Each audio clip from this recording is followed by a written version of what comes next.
SIR के तहत आज पहली ड्राफ्ट सूची जारी हुई है, जिसमें 25 लाख से ज्यादा ऐसे नाम चयनित किए गए हैं जो एक से अधिक स्थानों पर दर्ज थे।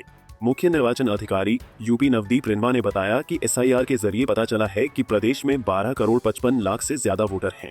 प्रशासन ने आम जनता को राहत देते हुए स्पष्ट किया है कि यदि किसी को मतदाता सूची में नाम जुड़वाने, हटाने या त्रुटि सुधार को लेकर कोई शिकायत है तो वे 1 महीने के अंदर अपनी आपत्ति दर्ज करा सकते हैं।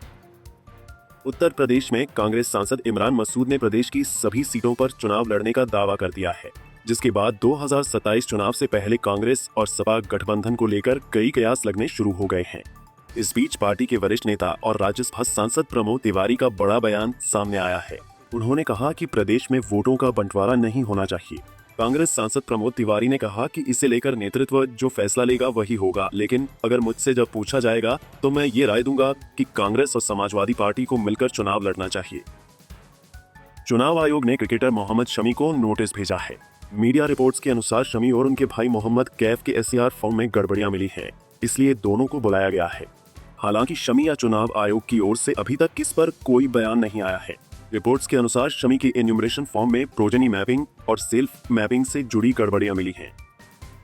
मऊ में पुलिस ने बड़ी कार्रवाई करते हुए अंतर्राष्ट्रीय तस्करी में शामिल एक महिला और एक पुरुष को गिरफ्तार किया है।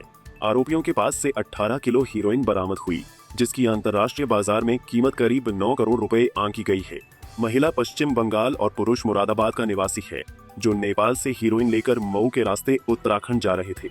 एसपी इलामारन ने खुलासा किया कि कोतवाल अनिल सिंह की टीम ने मुखबिर की सूचना पर शहर कोतवाली क्षेत्र में रेलवे स्टेशन के पास से गिरफ्तारी की। बांदा फास्ट ट्रैक कोर्ट ने 5 साल की बच्ची से दुष्कर्म के मामले में आरोपी को फांसी की सजा सुनाई है। पुलिस की त्वरित पैरवी के कारण चार्जशीट दाखिल होने के 56 दिन के भीतर यह फैसला आया है। यह घटना बीते जुलाई में बांदा के कालिंजर थाना क्षेत्र में हुई थी।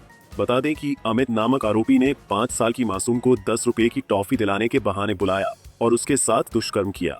बच्ची के शरीर पर कई जगह चोट के निशान थे। अंबेडकर नगर त्रेता युग से जुड़े ऐतिहासिक धर्मस्थल श्रवण धाम में 3 दिवसीय श्रवण धाम महोत्सव का आयोजन किया जाएगा। 18 जनवरी से 20 जनवरी तक श्रवण धाम महोत्सव का आयोजन होगा। इस महोत्सव को भव्य बनाने के लिए जिला प्रशासन जोर शोर से जुटा है। इसके लिए डीएम अनुपम शुक्ला ने एक लोगो भी जारी किया है। महोत्सव में अलग अलग प्रदेशों के कलाकार यहां अपने कला का प्रदर्शन करेंगे। उत्तर प्रदेश के कन्नौज की सुरक्षा व्यवस्था पर गंभीर सवाल खड़े हो गए हैं। जिला कारागार से 2 कैदियों के फरार होने की घटना ने प्रशासनिक महकमे में हड़कंप मच गया है। फरार कैदियों के नाम अंकित और शिवा हैं, जिनमें से अंकित चोरी के मामले में जबकि शिवा पॉक्सो एक्ट के तहत जेल में बंद था। सूत्रों से मिली जानकारी के अनुसार दोनों कैदियों ने बेहद फिल्मी अंदाज में जेल से फरार होने की योजना बनाई। उन्होंने महिला बैरक की ओर बनी करीब 30 फीट ऊंची दीवार पर चादरों की रस्सी बनाकर उसे लटका दिया और उसी के सहारे दीवार कूदकर फरार हो गए। उत्तर प्रदेश के मुजफ्फरनगर में सोमवार रात पुलिस ने गौ तस्करी अभियान के तहत नई मंडी कोतवाली क्षेत्र में मुठभेड़ के बाद 2 बदमाशों को गिरफ्तार कर लिया है। मुठभेड़ में एक बदमाश गोली लगने से घायल है, जिसे अस्पताल में भर्ती कराया है। पुलिस के सामने बदमाश कलीम हाथ जोड़कर कह रहा है, हिंदुस्तान में अब ये गलती दोबारा नहीं करूंगा, मुझे माफ कर दो। पुलिस इस मामले में इनकी सहयोगी सीमा को गौ तस्करी में पहले ही गिरफ्तार कर चुकी है। उसकी निशानदेही पर इन दोनों को तलाश कर रही थी। देहरादून हाईवे पर चेकिंग के दौरान ये दोनों पुलिस के हत्थे चढ़ गए। उत्तर प्रदेश में कड़ाके की ठंड और शीतलहर ने जनजीवन को पूरी तरह प्रभावित कर दिया है। घने कोहरे और न्यूनतम तापमान के 5 डिग्री सेल्सियस से नीचे पहुंच जाने के कारण जिलाधिकारी ने प्रदेश के कई जिलों में कक्षा 1 से 8 तक के सभी स्कूलों में अवकाश बढ़ाने का फैसला किया है। गाजीपुर में शीतलहर और घने कोहरे के दृष्टिगत 6 से 10 जनवरी तक कक्षा 1 से 8 में अवकाश रहेगा। विद्यालय प्रबंधक उक्त अवधि में ऑनलाइन कक्षाएं संचालित कर सकते हैं। लखनऊ में जिलाधिकारी ने 6 से 8 जनवरी तक कक्षा 1 से 8 में अवकाश की घोषणा की है। गाजियाबाद के लोनी थाना क्षेत्र में हुई एक सनसनीखेज हत्या का पुलिस ने खुलासा कर दिया है।